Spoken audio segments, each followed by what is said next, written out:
Good evening all of you. आज आपण दिनदर्शिका या घटकामधील हा पहिला प्रश्न बघणार आहोत. मे महिन्याच्या 5 तारखेला रविवार असेल तर त्या महिन्याच्या शेवटच्या दिवशी कोणता वार येईल? ओके, आता मे महिन्याच्या 5 तारखेचा वार दिलेला आहे आपल्याला. आता शेवटच्या दिवशी कोणता वार येईल? मग आता शेवटच्या दिवशी म्हणजे कितीचा काढायचा आहे आपल्याला?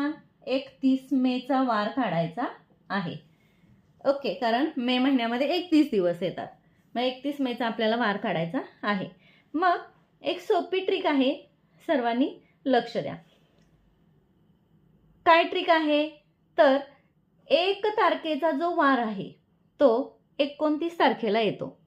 2 तारखेचा जो वार आहे तो 30 तारखेला येतो आणि 3 तारखेचा जो वार आहे तो 31 तारखेला येतो.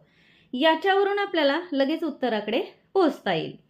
आता 1 तारखेचा जो वार आहे तो 29ला, 2चा 30ला, म्हणजे समजा 1 तारखेला जर सोमवार असेल तर 29 तारखेला पण सोमवारच येतो.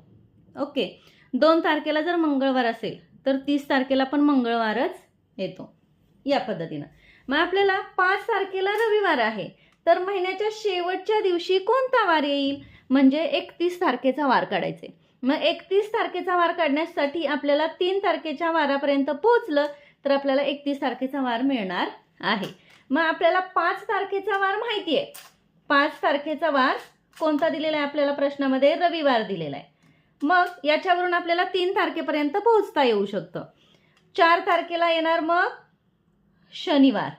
पाठीमागे येतोय आपण बघा. 5 तारखेला रविवार दिलेला आहे, मग 4 तारखेला शनिवार येणार आणि 3 तारखेला मग शुक्रवार येणार. मग 3 तारखेचा जो वार आहे तोच 31 तारखेला येणार आहे, म्हणून आपलं उत्तर काय आहे? शुक्रवार.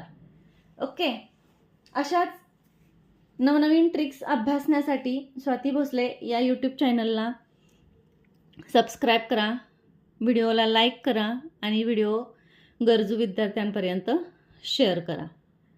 थँक्यू.